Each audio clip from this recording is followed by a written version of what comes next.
8ನೇ ತರಗತಿ ಕನ್ನಡ ಪದ್ಯಭಾಗ 2 ಭಾರತೀಯತೆ ಪ್ರಶ್ನೋತ್ತರಗಳು. ಕೃತಿಕಾರರ ಪರಿಚಯ. ಕೆ.ಎಸ್. ನರಸಿಂಹಯ್ಯ. ಕಾಲ 1915 2004. ಸ್ಥಳ ಮಂಡ್ಯ ಜಿಲ್ಲೆಯ ಕೃಷ್ಣರಾಜಪೇಟೆ ತಾಲೂಕಿನ ಕಿಕ್ಕೇರಿ. ಕವನ ಸಂಕಲನ. ಶೀಲಲತೆ, ಐರಾವತ, ನವಪಲ್ಲವ, ಇರುವಂತಿಗೆ, ದೀಪದ ಮಲ್ಲಿ, ಮನೆಯಿಂದ ಮನೆಗೆ, ತೆರೆದ ಬಾಗಿಲು, ದುಂಡು ಮಲ್ಲಿಗೆ ಮುಂತಾದವು. ಪ್ರಶಸ್ತಿ ಕೇಂದ್ರ ಸಾಹಿತ್ಯ ಅಕಾಡೆಮಿ ಪ್ರಶಸ್ತಿ ಲಭಿಸಿದೆ. ಪ್ರಸ್ತುತ ಭಾರತೀಯತೆ ಕವನವನ್ನು ಕೆ.ಎಸ್. ನರಸಿಂಹಸ್ವಾಮಿ ಅವರ ನವಪಲ್ಲವ ಕವನ ಸಂಕಲನದಿಂದ ಆರಿಸಿಕೊಂಡಿದೆ. ಮುಖ್ಯ ಪ್ರಶ್ನೆ 1. ಕೊಟ್ಟಿರುವ ಪ್ರಶ್ನೆಗಳಿಗೆ ಒಂದು ವಾಕ್ಯದಲ್ಲಿ ಉತ್ತರಿಸಿ. ಪ್ರಶ್ನೆ 1. ಪರ್ವತ ಹಿಮ ಯಾವ ಎತ್ತರಕ್ಕೆ ಎದ್ದು ನಿಂತಿದೆ? ಉತ್ತರ: ಪರ್ವತ ಹಿಮ ಆಕಾಶದ ಎತ್ತರಕ್ಕೆ ಎದ್ದು ನಿಂತಿದೆ. ಪ್ರಶ್ನೆ 2. ಪೇರ್ದೆರೆಗಳು ಯಾವುದಕ್ಕೆ ಮುತ್ತ ನೀಡುತ್ತಿವೆ? ಉತ್ತರ: ಪೇರ್ದೆರೆಗಳು ಕರಾವಳಿಗೆ ಮುತ್ತ ನೀಡುತ್ತಿವೆ. ಪ್ರಶ್ನೆ 3. ಹಸಿರು ದೀಪವನ್ನು ಎಲ್ಲಿ ಹಚ್ಚಲಾಗಿದೆ? ಉತ್ತರ: ಹಸಿರು ದೀಪವನ್ನು ಬಯಲು ತುಂಬ ಹಚ್ಚಲಾಗಿದೆ. ಪ್ರಶ್ನೆ 4. ಯಂತ್ರಘೋಷ ಏಳುತ್ತಿರುವ ಬಗೆ ಹೇಗೆ? ಉತ್ತರ: ನೀಲಿಯಲ್ಲಿ ಹೊಗೆಯ ಚೆಲ್ಲಿ ಯಂತ್ರಘೋಷ ಏಳುತ್ತಿದೆ. ಪ್ರಶ್ನೆ 5. ನಮ್ಮ ಧ್ವಜವನ್ನು ಎತ್ತಿ ಹಿಡಿದಿರುವವರು ಯಾರು? ಉತ್ತರ: ನಮ್ಮ ಧ್ವಜವನ್ನು ಎತ್ತಿ ಹಿಡಿದಿರುವವರು ಸೈನಿಕರು. ಪ್ರಶ್ನೆ 6. ನಮ್ಮ ಪಯಣ ಎತ್ತ ಸಾಗಿದೆ? ಉತ್ತರ: ನಮ್ಮ ಪಯಣ ಗುರಿಯ ಕಡೆಗೆ ಸಾಗಿದೆ. ಮುಖ್ಯ ಪ್ರಶ್ನೆ 2. ಕೊಟ್ಟಿರುವ ಪ್ರಶ್ನೆಗಳಿಗೆ 2-3 ವಾಕ್ಯಗಳಲ್ಲಿ ಉತ್ತರಿಸಿ. ಪ್ರಶ್ನೆ 1. ಕಣ್ಣು ಬೇರೆಯಾದರೂ ನೋಟ ಒಂದಾಗುವ ಸಂದರ್ಭವನ್ನು ತಿಳಿಸಿ. ಉತ್ತರ: ಕವಿಯು ಭಾರತದ ಪ್ರಾಕೃತಿಕ ಸೌಂದರ್ಯವನ್ನು ಕುರಿತು ಹೇಳುತ್ತಾ, ಭಾರತದ ಉತ್ತರ ಭಾಗದ ತುದಿಯ ಹಿಮಾಲಯ ಪರ್ವತ ಶ್ರೇಣಿಗಳು ಆಕಾಶದೆತ್ತರಕ್ಕೆ ನಿಂತಿದೆ. ಭಾರತದ ಪೂರ್ವ ಮತ್ತು ಪಶ್ಚಿಮ ಕರಾವಳಿ ತೀರ ಪ್ರದೇಶದಲ್ಲಿ ಕರಾವಳಿಗೆ ಮುತ್ತ ನೀಡುವ ದೊಡ್ಡ ದೊಡ್ಡ ಅಲೆಗಳ ಗಾನವಿದೆ. ಭಾರತದ ಬಯಲು ಪ್ರದೇಶದಲ್ಲಿ ಸದಾಕಾಲ ಹರಿಯುವ ನದಿಗಳು ಕೃಷಿಗೆ ಸಹಾಯಕವಾಗಿ ಹಸಿರು ದೀಪದಂತೆ ತೋರುತ್ತಿದೆ. ಆಕಾಶದ ನೀಲಿಯಲ್ಲಿ ಹೊಗೆಯನ್ನು ಚೆಲ್ಲುತ್ತಾ ನಿಂತಿರುವ ಬೃಹತ್ ಕೈಗಾರಿಕೆಗಳಿದ್ದು, ನಮ್ಮ ದೇಶದ ವಿವಿಧ ಪ್ರದೇಶಗಳಲ್ಲಿ ವಾಸಿಸುತ್ತಿರುವ ಜನರ ಕಣ್ಣುಗಳು ಬೇರೆಯಾದರೂ ನೋಟ ಒಂದೇ ಆಗಿದೆ ಎಂದು ಹೇಳಿದ್ದಾರೆ. ಪ್ರಶ್ನೆ 2. ಭಾಷೆ ಬೇರೆಯಾದರೂ ಭಾವವೊಂದು ಸಮರ್ಥಿಸಿ. ಉತ್ತರ: ನಮ್ಮ ದೇಶವನ್ನು ಶತ್ರುಗಳ ದಾಳಿಯಿಂದ ಕಾಪಾಡಲು ಗಡಿ ಭಾಗಗಳಲ್ಲಿ ಭೂಸೇನೆ, ಆಕಾಶದಲ್ಲಿ ವಾಯುಸೇನೆ, ಕಡಲಿನಲ್ಲಿ ನೌಕಾಸೇನೆಯ ಸೈನಿಕರು ಭಾರತದ ತ್ರಿವರ್ಣ ಧ್ವಜವನ್ನು ಹಿಡಿದು ನಿಂತಿದ್ದಾರೆ. ಈ ಧ್ವಜದ ನೆರಳಿನಲ್ಲಿ ವಿವಿಧ ಧರ್ಮ, ಭಾಷೆಗಳ ಜನರು ಜೀವಿಸುತ್ತಿದ್ದಾರೆ. ನಮ್ಮೆಲ್ಲರ ಭಾಷೆಗಳು ಬೇರೆಯಾದರೂ ನಾವೆಲ್ಲರೂ ಭಾರತೀಯರು ಎಂಬ ಭಾವನೆ ನಮ್ಮಲ್ಲಿದೆ ಎಂದು ಕವಿ ಹೇಳಿದ್ದಾರೆ. ಪ್ರಶ್ನೆ 3. ಕೊಟ್ಟಿರುವ ಪ್ರಶ್ನೆಗಳಿಗೆ 8-10 ವಾಕ್ಯಗಳಲ್ಲಿ ಉತ್ತರಿಸಿ. ಪ್ರಶ್ನೆ 1. ನಾವು ಭಾರತೀಯರು ಎಂಬ ಅಭಿಮಾನ ಮಿಡಿಯುವ ಸನ್ನಿವೇಶಗಳನ್ನು ವಿವರಿಸಿ.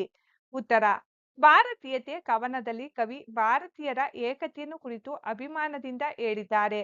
ಭಾರತ ದೇಶದ ಆಕಾಶದೆತ್ತರದ ಪರ್ವತ ಪ್ರದೇಶಗಳಲ್ಲಿ, ಕರಾವಳಿಯ ತೀರಗಳಲ್ಲಿ, ಬಯಲು ಪ್ರದೇಶಗಳಲ್ಲಿ ಕೋಟ್ಯಾಂತರ ಜನ ಭಾರತೀಯರು ವಾಸಿಸುತ್ತಿದ್ದು, ಅವರೆಲ್ಲರ ಕಣ್ಣುಗಳು ಬೇರೆಯಾದರೂ ನೋಟವು ಒಂದೇ ಆಗಿರುತ್ತದೆ. ನಮ್ಮ ನಾಡಿನ ವಿವಿಧ ಗಡಿಗಳನ್ನು ವಿವಿಧ ಪ್ರದೇಶದಿಂದ ಬಂದಂತ ಯೋಧರು ಕಾಯುತ್ತಾ ನಮ್ಮ ಭಾರತ ಮಾತೆಯ ಧ್ವಜವನ್ನು ಎತ್ತಿ ಹಿಡಿದಿದ್ದಾರೆ. ನಮ್ಮ ತಾಯಿ ಭಾರತಾಂಬೆಯು ನಮ್ಮೆಲ್ಲರನ್ನು ಒಂದೇ ತೊಟ್ಟಿಲಿನಲ್ಲಿ ಪೊರೆಯುತ್ತಿದ್ದಾಳೆ.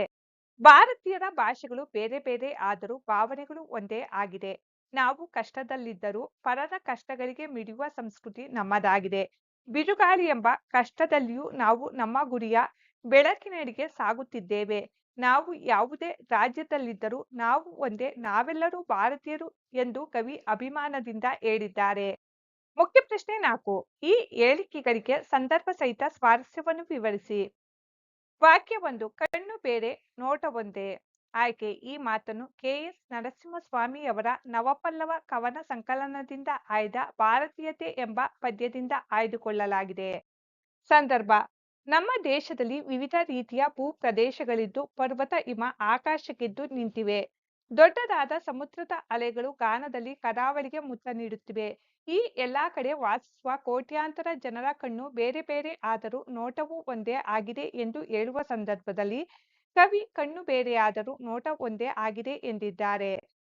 ಸ್ವಾರಸ್ಯ: ನಾವೆಲ್ಲರೂ ದೇಶದ ವಿವಿಧ ಪ್ರದೇಶಗಳಲ್ಲಿ ವಾಸಿಸುತ್ತಿದ್ದರೂ ನಾವೆಲ್ಲರೂ ಒಂದೇ ಎಂಬ ಐಕ್ಯತಾ ಭಾವನೆ ಇಲ್ಲಿರುವುದು ಸ್ವಾರಸ್ಯವಾಗಿದೆ. ವಾಕ್ಯ 2.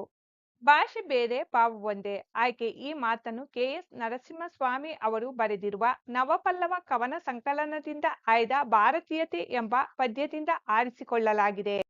ಸಂದರ್ಭ ನಮ್ಮ ನಾಡಿನಲ್ಲಿ ಹಲವಾರು ಗಡಿ ಪ್ರದೇಶಗಳಿದ್ದು ವಿಸ್ತಾರವಾದ ಬಾನು ಕಡಲುಗಳಿವೆ. ನಮ್ಮ ಯೋಧರು ನಮ್ಮ ನಾಡಿನ ತ್ರಿವರ್ಣ ಧ್ವಜವನ್ನು ಎತ್ತಿ ಹಿಡಿದಿದ್ದಾರೆ.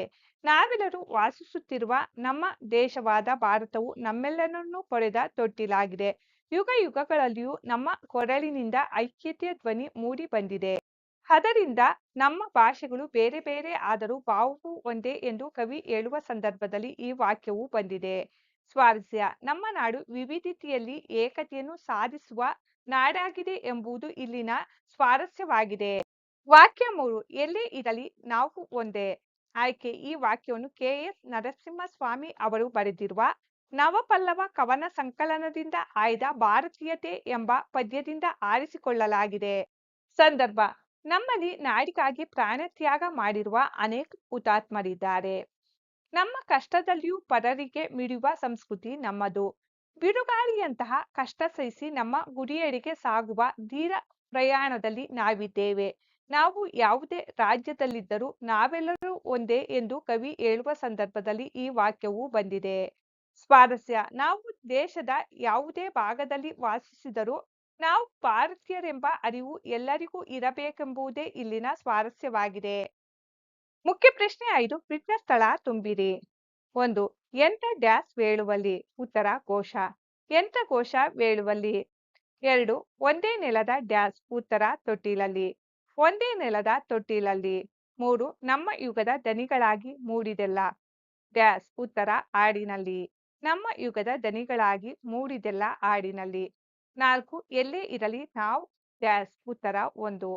ಎಲ್ಲೇ ಇರಲಿ ನಾವು ಒಂದು. 5 ನಡೆವ ಡ್ಯಾಸ್ ಪಯಣದಲ್ಲಿ ಉತ್ತರ ಧೀರ. ನಡೆವ ಧೀರ ಪಯಣದಲ್ಲಿ. ಪ್ರಾಯೋಗಿಕ ಭಾಷಾಭ್ಯಾಸ ಮುಖ್ಯ ಪ್ರಶ್ನೆ 1 ಕೊಟ್ಟಿರುವ ಪ್ರಶ್ನೆಗಳಿಗೆ ಉತ್ತರಿಸಿ. ಪ್ರಶ್ನೆ 1 ಛಂದಸ್ಸು ಎಂದರೇನು? ಉತ್ತರ ಪದ್ಯವನ್ನು ರಚಿಸಲು ಬೇಕಾದ ನಿರ್ದಿಷ್ಟ ಪಾದಗಳ ಬಗೆ ಮತ್ತು ಪ್ರತಿ ಪಾದಗಳಲ್ಲಿ ಇರಬೇಕಾದ ಪ್ರಾಸ ಯತಿ ಗಣಗಳ ಬಗೆ ತಿಳಿಸುವ ಶಾಸ್ತ್ರವೇ ಛಂದಸ್ಸು.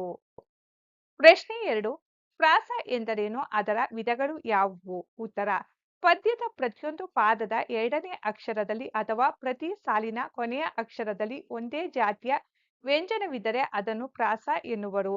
ಪ್ರಾಸದಲ್ಲಿ 3 ವಿಧಗಳಿವೆ. 1 ಆದಿಪ್ರಾಸ, 2 ಅಂತ್ಯಪ್ರಾಸ, 3 ಮಧ್ಯಪ್ರಾಸ. ಪ್ರಶ್ನೆ 3 ಗಣ ಎಂದರೇನು ವಿವರಿಸಿ. ಉತ್ತರ ಗಣ ಎಂದರೆ ಗುಂಪು ಎಂದರ್ಥ. ಪದ್ಯದ ಪ್ರತಿ ಸಾಲಿನ ಅಕ್ಷರ ಅಥವಾ ಮಾತ್ರೆ ಅಥವಾ ಅಂಶಗಳ ಗುಂಪೇ ಗಣ. ಮಾತ್ರೆಗಳ ಲೆಕ್ಕಾಚಾರದಿಂದ ಗುಂಪು ಮಾಡಿದರೆ ಮಾತ್ರ ಗಣ ಎಂತಲೂ, ಅಕ್ಷರಗಳ ಲೆಕ್ಕಾಚಾರದಿಂದ ಗುಂಪು ಮಾಡಿದರೆ ಅಕ್ಷರಗಣ ಎಂತಲೂ, ಅಂಶಗಳ ಆಧಾರದಿಂದ ಗುಂಪು ಮಾಡಿದರೆ ಅಂಶಗಣ ಎಂತಲೂ ಕರೆಯುವರು. ಪ್ರಶ್ನೆ 5 ಭಾರತೀಯತೆ ಪದ್ಯದಲ್ಲಿ ಯಾವ ಪ್ರಾಸವಿದೆ? ಉತ್ತರ ಭಾರತೀಯತೆ ಪದ್ಯದಲ್ಲಿ ಅಂತ್ಯಪ್ರಾಸವಿದೆ. ಪ್ರಶ್ನೆ 6 ಭಾರತೀಯತೆ ಪದ್ಯದ 3ನೇ ಚರಣದಲ್ಲಿರುವ ಪ್ರಾಸಾಕ್ಷರ ಪದಗಳನ್ನು ಬರೆಯಿರಿ. ಉತ್ತರ ಸ್ಮರಣೆಯಲ್ಲಿ, ಕರುಣೆಯಲ್ಲಿ, ಮೊಳಗುವಲ್ಲಿ, ಪಯಣದಲ್ಲಿ. ಮುಖ್ಯ ಪ್ರಶ್ನೆ 2 ಕೊಟ್ಟಿರುವ ಪದ್ಯ ಭಾಗವನ್ನು ಕಂಠಪಾಠ ಮಾಡಿ.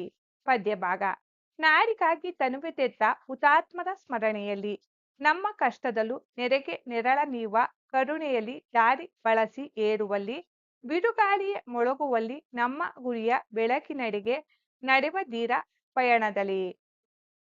ಮಕ್ಕಳೇ ಈ ನೋಟ್ಸ್ನಲ್ಲಿ ಯಾವುದಾದರೂ ತಪ್ಪುಗಳಿದ್ದರೆ ಕಮೆಂಟ್ಸ್ ಬಾಕ್ಸ್ನಲ್ಲಿ ತಿಳಿಸಿ.